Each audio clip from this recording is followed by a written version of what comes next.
Hello, and welcome to Warhammer 40k's Grim History from the Beyond. I'm Zeckthar, And I'm Yuksen. and we are the chroniclers of all that was, and all that will be in the 41st millennium. We have seen the rise and fall of many empires. Yet this month, we'll be speaking of the oldest surviving empire in the galaxies. I speak, of course, of the Necrons. Right you are, Zeckthar. The Necrons, a cold and lifeless horde of soulless robots that began their empire 65 million years ago. Thank you, Yuksen. And now, without further ado, the history of the Necrons. In the beginning was nothing but the empty void of space, until something unfathomable happened. An explosion of immense proportions erupted in the darkness, causing stars and planets to erupt from the inky black nothingness. At the start of the Milky Way, three major entities came into existence. The first, and most notable, were the Catan, galactic parasites that fed on the energy of stars, slowly devouring their power, and then leaving it an empty void. These star vampires would then continue on, moving towards the next hapless star. Second, which has very little to do with our story today, but is very important to the rest of history, was the transdimensional rip in time and space, which led to an alternate dimension. Some call it the mouth of insanity, others call it the rift, but it is known to all as the warp. Thirdly, and this is where our story begins, on some of the husk-like planets, life began. Through millions of years, they slowly began to evolve into what is known as the Old Ones, the very first of sentient life in this new Milky Way. They craved knowledge. Soon their understanding of technology led them to discovery of the warp ways. Warp ways was a system of tunnels through the warp that allowed them to travel throughout the massive star system at alarming rates. Once they controlled this, they began visiting the worlds that could inhabit life, and then began to create life of their own on these planets. For our story, the particular star system they created life on was the halo stars and their planets. It's funny and strange to me, Yuksen, that most life forms in the Milky Way system think that this is the beginning and don't think of the before. You know, the place we come from. Why, if it wasn't for Mkulu, this small universe wouldn't even exist. Right you are, Zeckthar. If it wasn't for our Holy Father Mkulu, none of this would exist.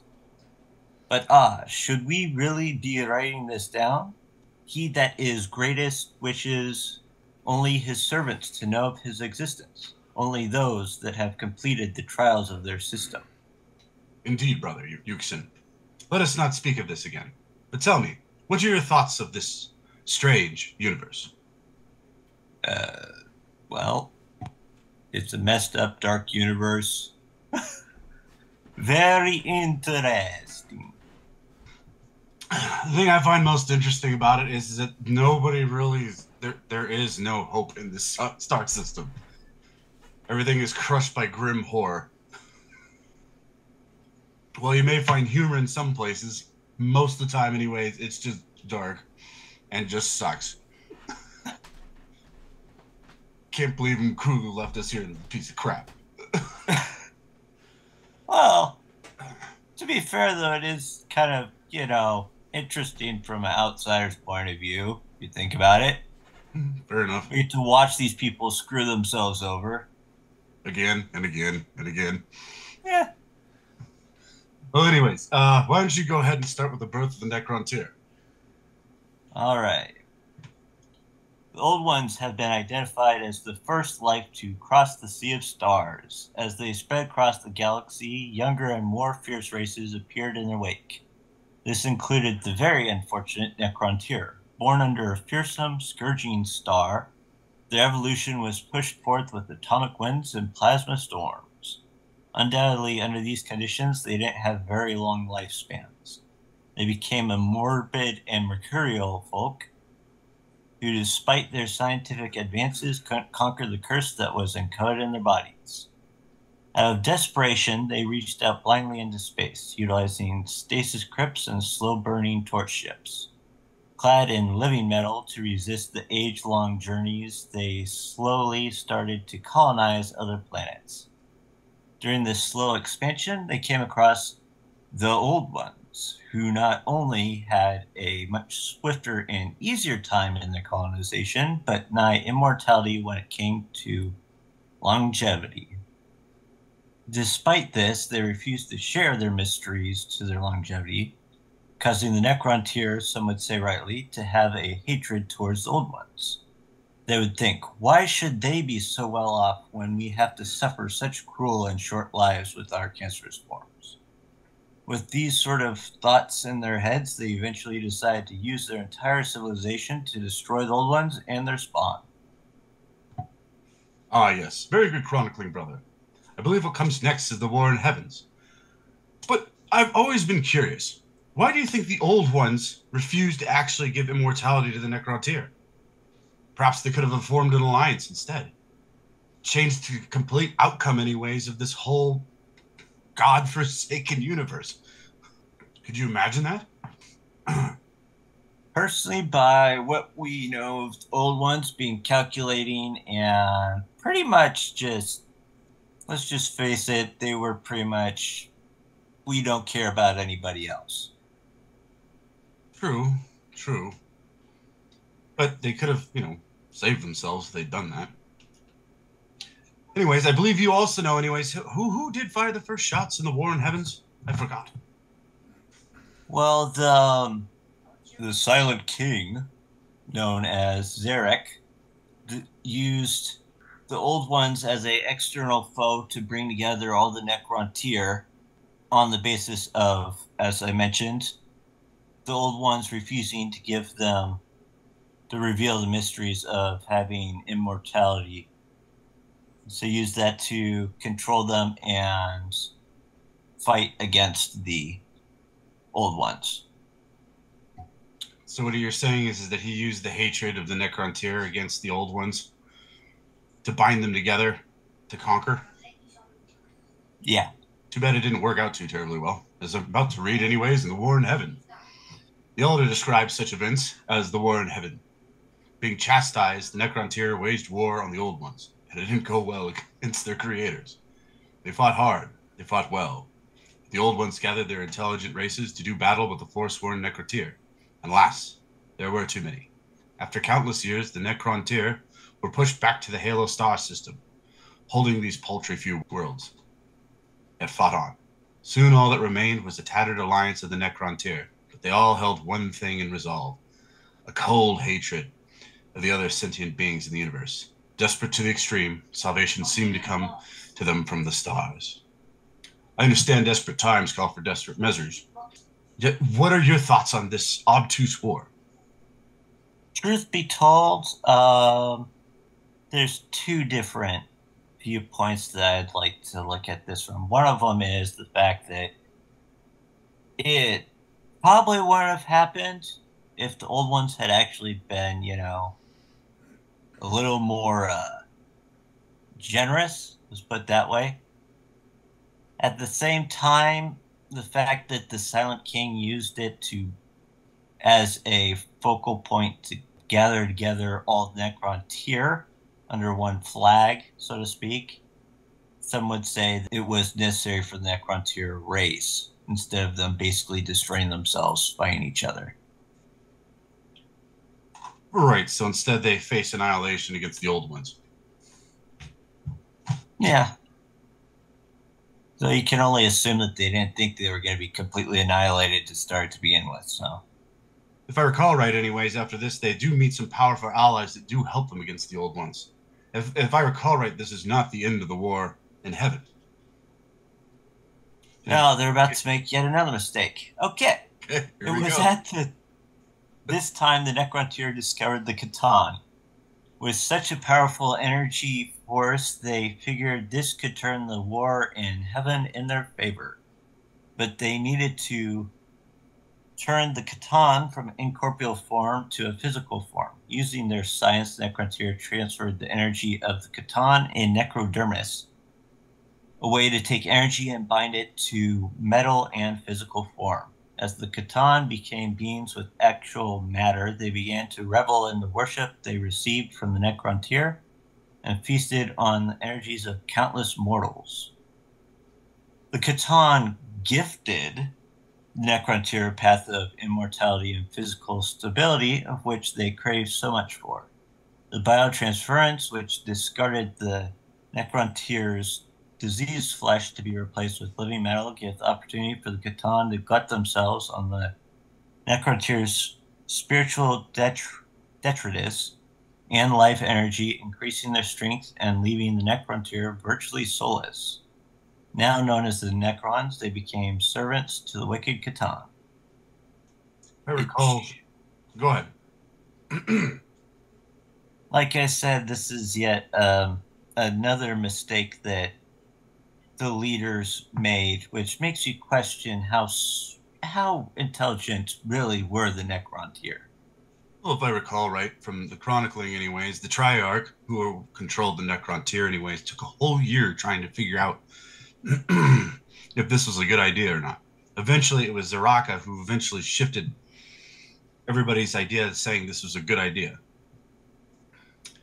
And then with the help of, what's his name again? The guy who actually built the Necrons. Xeris? Xeris, yeah. With the help of Xeris, anyways, they turned them into these mindless monsters. Although the ones, anyways, that retained, anyways, their memories, they did also lose, anyways, their soul. Which, if I recall right from the chronicling, anyways, Zaraka, anyways, first, anyways, was relieved because all of the pains that he felt in his body were gone, but then he came to the horrible realization that he was just a soulless monster at this point. You know, before we continue with this, we may want to save that for a later time. How about we continue on? Fair enough. Yet we digress. Like you said, Yuksen, the war in heaven began in earnest. That the old ones came to the quick realization that it was too late. Their doom was soon upon them. With the help of their new lifeless forms and the strength of the Catan behind them, the Necrons quickly overtook the old ones' defenses, conquering all for the feeders of souls, the Catan. The old ones became desperate and formed new beings to fight their wars. Such species included the Rashan, the Krork, the Knib, and the Jakaro. They aided the old ones as well as the Eldar, yet to no avail. I know, brother, peace. We shall talk about the Krork after I am done with my chronicling. Keep calm and try that Bugman Troll beer. Number 57. It's a good vintage. As I was saying, the old ones formed all these races to help them against the Necrons and the Catan, but it didn't work. They were, as all things in the galaxy, consumed by a greater force and faded into nothing. The Catan during this time were impatient and began to fight amongst themselves, hunting and slaying each other for sport.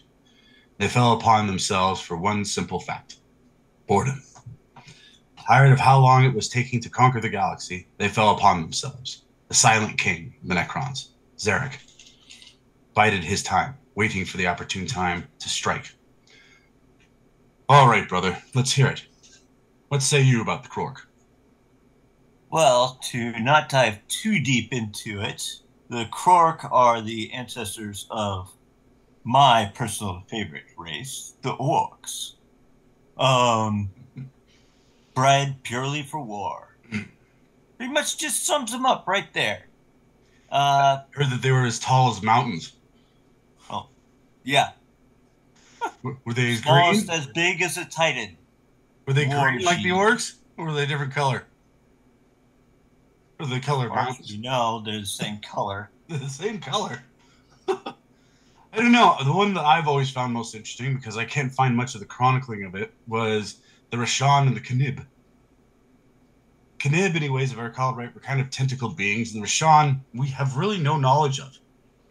Although there are rumors, anyways, they were kind of like a feline character at one point. But if I recall right, the Jakaro still exist. Do they not?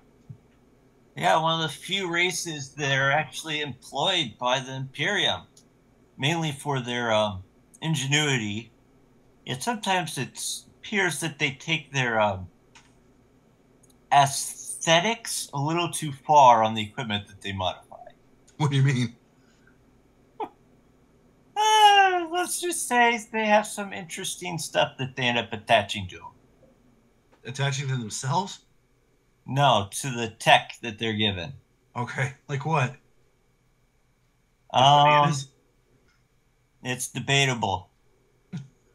What do you mean? In some cases, yeah, they'll do things that allows them to get better firepower. In other cases, it may just be funny little doodles on it, as far as I understand. Huh. So they know how to do ruins? Is that what you're talking about? No, Or is not this runes at actually like all. mechanical? Just funny doodles that they consider aesthetically pleasing. Oh, fair enough.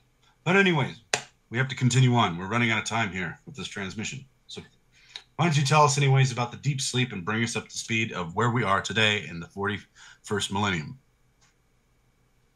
All right, so like you said, Zeckthar, the Silent King was biding his time, and this was his moment to strike. Zarek found his time when the Old Ones were finally defeated. The Old Ones now removed from the equation, and the Catan having been spent from the hard-fought victory, it was time to revolt against their masters. Being unable to completely destroy the immortal Catan, they broke them into shards and bound them in multi-dimensional Tesseract labyrinths. Despite the loss of millions, the Necrons finally regained command of their own destiny.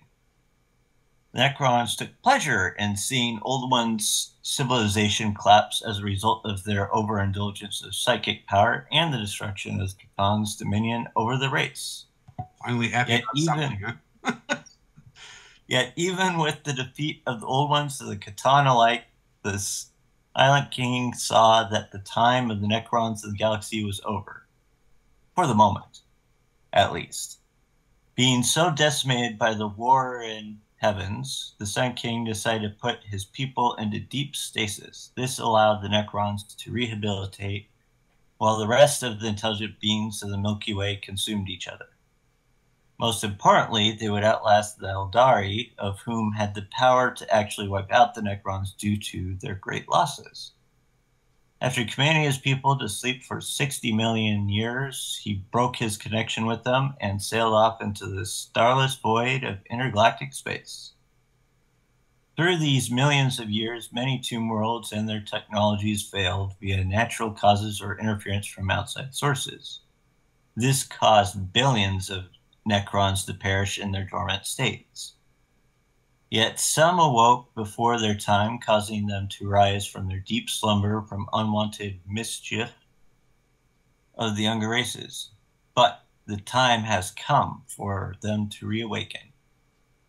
For most, after 60 million years of slumber, their revivification process slowly brought them back from the living and back amongst the living, and reaffirmed the goal of retaking their realms. It shall be noted that they, like all other empires without a singular ruler, has become divided. With no true ruler, separatist empires of the Necrons have formed throughout the galaxy. Right you are, Yuksen.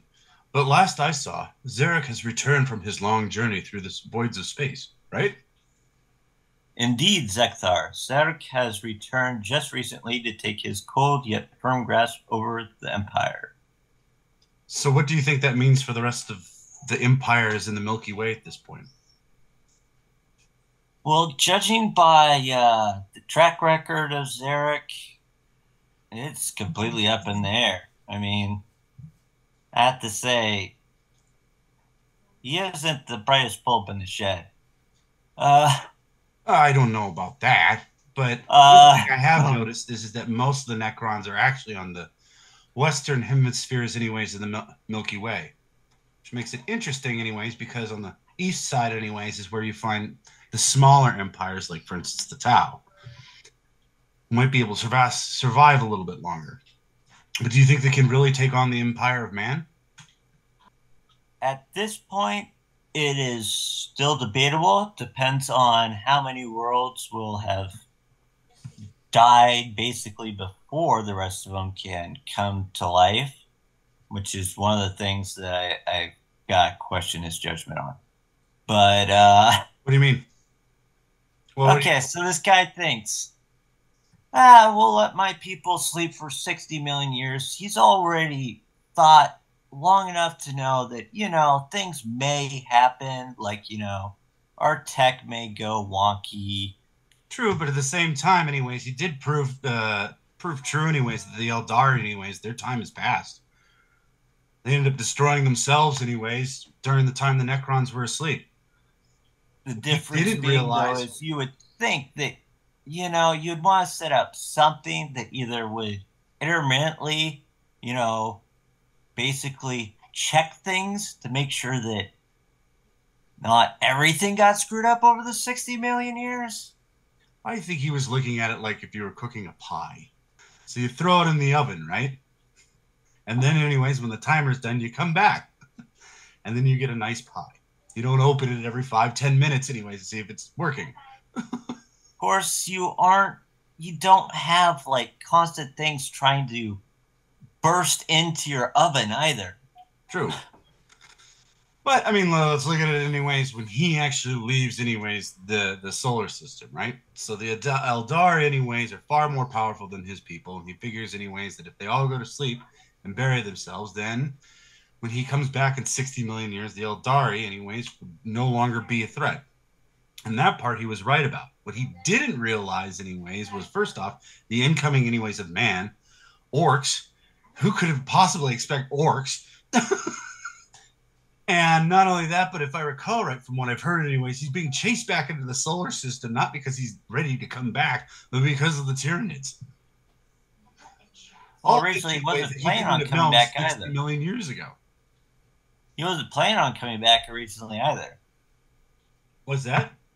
He wasn't originally planning to come back either. Really? Yeah.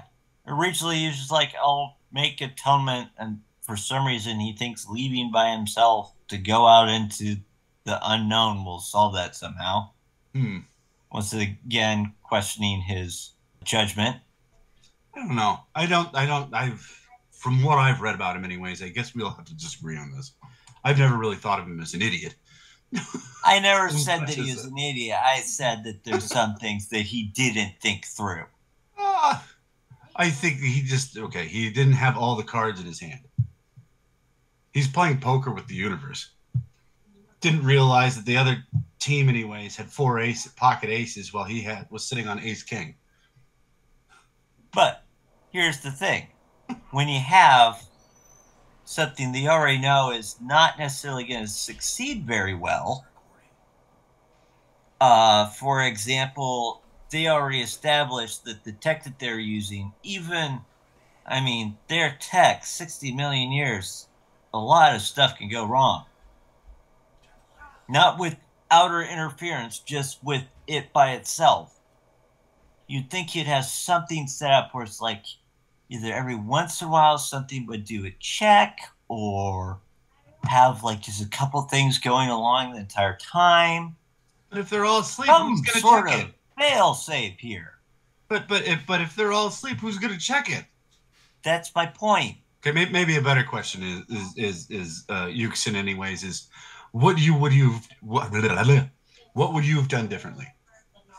Okay, there's one of two ways I figure that this could have gone. Either have it where you have like a couple of basically techs that would monitor things, or have it where if it's like a whole thing where we got to make sure that they don't find us, so everybody has to have it where every few million years some of them will wake up in these different tombs to make sure everything's operating well, and then basically go back into stasis and do that over amounts of time. It would significantly reduce the chances of their tech being completely screwed over and like entire tomb world not being able to resurrect itself. True, but at the same time, they're still there and they're still operable. Someone just has to go wake them up, right? Not all of them. Well, not only that, but didn't they bury all of them? Well, when you have the people waking up inside of the tomb... But wasn't it because of the tampering of man anyways that a lot of these places got activated? Well, if the people that get woken up in those intermittent times are inside of the tomb, it doesn't matter if the tomb was buried. So they were waking up. They're already in the tomb. So they were waking up, like you said, that it was something he should have done. Yeah. Some sort of intermittent thing where, like, some of them would wake up But that every didn't work few out for him million very years, check things over, then go back into stasis. well. Yeah, but that didn't work out very well for him, did it? But he didn't do that. He just went, okay, everybody, stasis, 60 million years. I'm Bond. I'm out. I'm Bond. I kind of actually more interested anyways with Zarek anyways. I'm more interested in what he found anyways out in the middle of nowhere. Well, we'll get to that Wonder if he found him in Kulu. the future. Fair enough. Well, there you have it. The history of the Xenos race called the Necrons. Join us next time for some of the notable Necrons that have graced the galaxies. Until next time, this is Yuksen And Zeckthar, signing off.